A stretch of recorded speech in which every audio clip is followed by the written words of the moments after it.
Bonjour.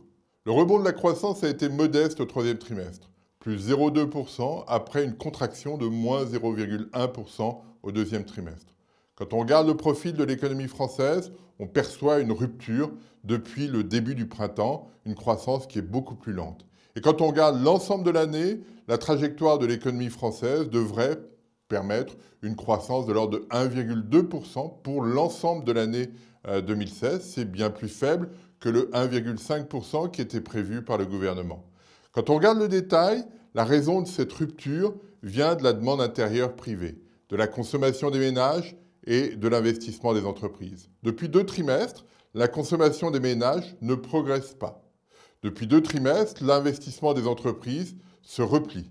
Cette situation-là est problématique. Et pour les trimestres à venir, le profil de ces deux indicateurs est majeur puisque la croissance de l'économie française est avant tout portée par ces deux éléments, la consommation des ménages et l'investissement des entreprises.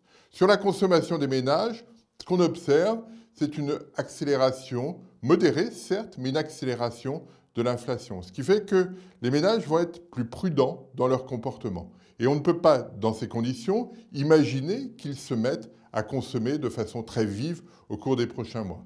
Du côté des entreprises, tout le monde a en tête le fait qu'au mois de mai prochain, il y a des élections présidentielles en France et que les choses pourraient changer de façon importante. Est-ce que les entreprises vont se mettre à investir très rapidement alors que la conjoncture n'est pas très dynamique?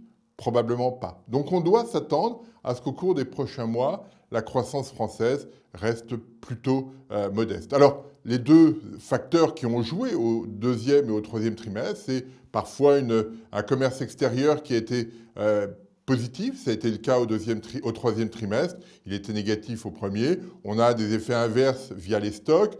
Tout ça s'équilibre. Ce qui nous importe, c'est cette demande intérieure.